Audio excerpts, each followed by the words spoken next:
what's up guys, Kid Prepper. I'm here with Joah. Hey guys. And today we're going to do a video about what are the fundamental things that you should keep in your bug out bag.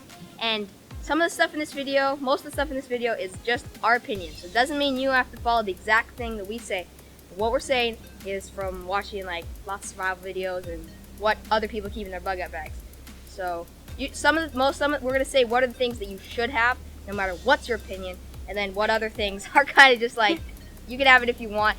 There's a lot of things that people keep in their bug out bag that's kind of just like because that's what they feel like comfortable with. Yeah. So let's check out what things we got to show you. Let's go. Okay, so the 5 most important things are, a lot of people refer to this as the 5 C's. Cutting tool, knife, combustion, flint and steel, lighter, anything that can make a fire or flint, cordage, container, and coverage. So those are the 5 main C's. You should have something along the lines of this, like as the main thing that you have in your bug out bag. So now we're going to take a closer look at each thing and some other items that people keep. Okay, so we're going to start off with the knife. So it's good to have lots of knives because if one knife breaks, it's good to have other knives. So here we have a good survival knife. We have 3 pocket knives. Have a multi-tool which has multiple blades and a saw. 3 throwing knives. Really nice. Except somebody here broke the tip. So that's the first thing. Well, the 5 C's, they're all to me equally important. This cutting tool. That's why it's one of the C's. It's referred to as a cutting tool. So it can be like this or a hatchet. Put it down because an axe can be a cutting tool. A machete can be a cutting tool. Anything with a sharp edge that can cut. So that's the first thing. And be really careful. Don't ever leave your knives hurt. So always close them. Okay, so the next thing is combustion. So it's referred to as one of the C's because they call it combustion. So basically it's something that you can use to start a fire, or get a spark, or an ember, or anything like that. So right here we have fire starter. Would you like to test it out? As you can see, throws a nice spark. So that would help a lot when you're trying to start a fire. Next thing we have a little magnifying glass. And I believe that it's impossible to have too much stuff to light a fire, because if let's say you lose this, and then you run out of lighters, or like you lose your lighters, or you lose something, and then it's always good to have backup stuff, because I think that fire is one of the most important things to survival. Use it for so many things: cooking your food, lighting fires, cleaning your water, keeping other animals away, and keeping you warm. Yeah. Because if you're not warm, you can get hypothermia. Like if you're in Canada, you can actually die from that. Yeah. Not here. Here we don't really have to worry about cold weather. We more have to worry about hot weather. But yeah. So in here, this is just like a peanut butter jar, a little peanut butter jar, and I just keep lighters and matches inside of here with extra cotton to help light videos. It's about the 5 ways to start a fire. Go check that out. So this is number 2. Moving on to the next one. Okay, so the third thing is cordage. It's referred to as one of the C's, the 5 C's, because C starts with cordage. People call it rope, all kinds of different stuff. But that's why it's referred to as one of the 5 C's, because we call it cordage. So here we have multiple different things with cordage. We have just a nice sturdy rope that you could use for like if you have to sleep on a tree, like Hunger Games. Like climb up a tree, or help you like rappel down from somewhere, or you have to hang your backpack or something. Or you have to sleep on the tree like Hunger Next Games. thing, here we have some paracord. So a lot of people don't know why paracord is so good, but what's really good about it is they used to use this in the army for parachutes. They used to use this for the parachutes. Really? This is the 550 paracord. Whoa. And the reason it's a really good survival item is because inside of this black rope, there's 7 strands of white string that you can use for fishing or for tying up shelters, and it's pretty strong. So, like if you have 1 meter of paracord, it's like you have 8 meters of string if you like take it apart, which is really good. And it doesn't take up that much space. It's light and really strong. That's sick. These 3 bracelets are made out of paracord. This one I made myself. These ones I just got somewhere in the States. This one's kind of nice because I wouldn't wear it because it's really big, as you can see, but it has a flint right here and a steel. So you can also use that to start a fire. Like if you were wearing this and then you lost your bag or something, at least you have a way to start a fire, and you have cordage, which is really good. So that is a third thing, cordage. Make sure you have cordage. Some people think that if they could pick 5 items instead of cordage, they say that they would pick a sleeping bag, because I guess in cold weather a sleeping bag is more important than cordage, because if you go to sleep and you don't have a good sleep because you're sleeping in cold weather and you have cordage instead of a sleeping bag, then you could get really cold and you're not going to have energy and it's hard to survive.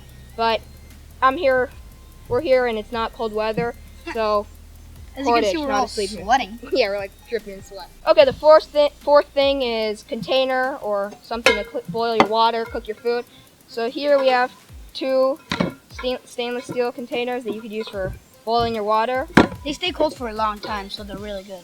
This is just like a cup that I got. It's a titanium cup, and these bottles just happen to fit right in pretty nicely.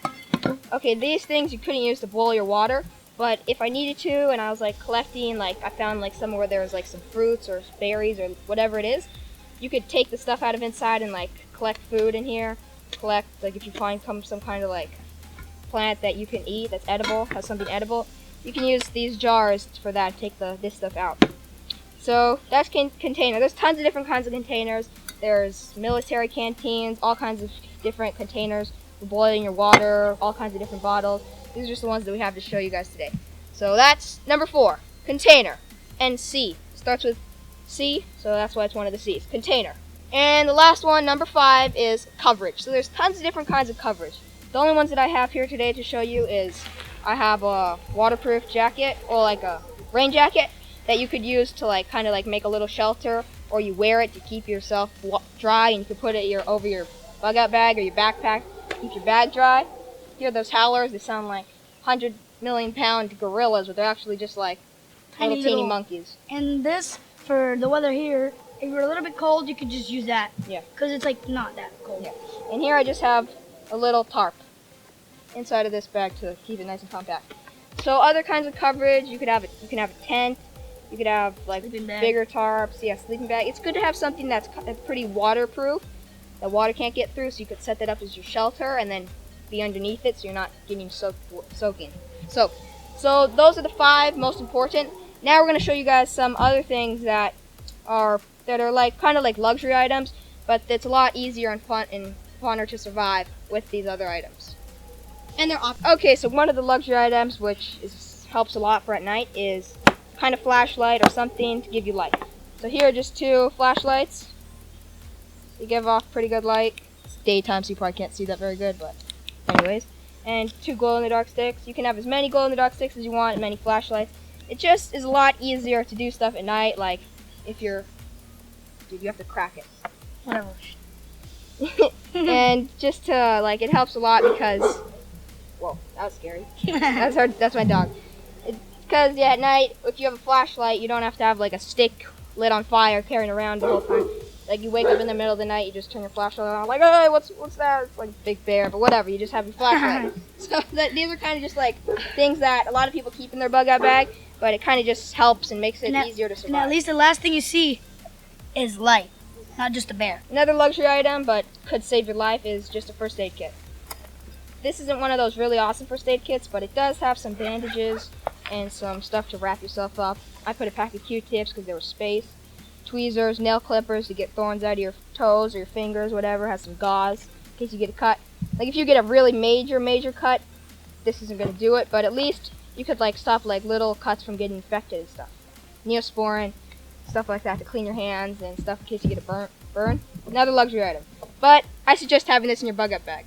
A lot of people do because it is a really valuable thing. Not just for yourself, but if someone else is hurt, you could help them with this. So you can actually die from that if you don't have that. Yeah. You can like get infected and just like lose your arm. Next, another thing that is water purification. I already showed this as a container or a cup, but you can use this to purify your water. That's one of the main reasons you have one of these, is to put in a fire or on something, boil your water. But then you can also use a bandana to put on top of your water bottle, on top of the lid when you put the water out, so that it purifies the water a bit better. And then also here, I got just a Sawyer water purification thing. So basically how it works, you just fill this up with the water that you find in the river. You put this on and you just squeeze it and purified water comes out. So you could boil it, you could purify it with, there's tons of different kinds of purification things like this. A lot of people use bandanas, there's water purification tablets, there's tons of different ways to purify your water. Most of these things are cutting tools, but it's also like self-defense and hunting to keep yourself fed. So just a survival knife, help you for making like sticks, sharpening sticks or stuff like that. Machete, axe, kind of, these are self-defense and also hunting. Got a slingshot. Of course you could have stuff like a rifle if you're an adult. You could have bow and arrow, any kind of stuff like fishing kit. I have a fishing kit, but I don't know where it is right now, somewhere else. It's like a little fishing kit, stuff like that to get food, because you could have food in your backpack, but it's going to run out, so it's good to be able to hunt and get your food. This is another just like optional stuff, but actually most of the stuff is part of the cutting. But it's good to have stuff to keep yourself protected. Another thing is food. Like I said, you can carry around your food, but it does run out. But it is nice to have some food, kind of like a peace of mind to know that you don't have to start hunting, fishing for food the second you're in a survival situation. At least you know that you have some time to start catching stuff. Well, like a jar of peanut butter, it's good because you don't have to cook it, nothing. You just open it and start scooping peanut butter out. Chocolate balls are good because it gives you energy. Also stuff with like protein is good, like beef jerky or dried out, stuff like that. But did not take too much. Yeah, food. Another thing is navigation. So this is kind of just like a little survival tool thing with like a bunch of little stuff. But it does have a compass, it has a mirror so you can signal people. It has temperature and stuff. Anyways, compasses, good for navigation, finding your way around. These are just little button compasses. You can have maps, GPS, all that kind of stuff. But if you have your phone, you'll probably end up with GPS, but it's good to have like, if you have a phone, you can use the solar panels to charge it so you have GPS always. And maps. Dude! You threw a rock! Okay guys, thanks for watching. So that's what we think of what some of the main stuff that you should have in your bug out bag. Of course, there's all kinds of optional stuff like bathroom stuff and other kind of stuff that just make you feel more comfortable when surviving or just camping or anything like that. But this is the stuff that we think is, these are like some of the most important stuff that you should have in your bug out bag. Fundamental basics. Oh my god. Oh, it just got all shady, how nice. Okay, so thanks for watching. Stop yelling, it's really annoying. Okay, we're just gonna continue the video. Yeah, there's this kid next door, he won't stop yelling. Be quiet! Shh. I will shoot you with a slingshot, bro. Quiet! Okay, so we'll see you guys in the next video. We gotta take care of this kid. Bye. Bye.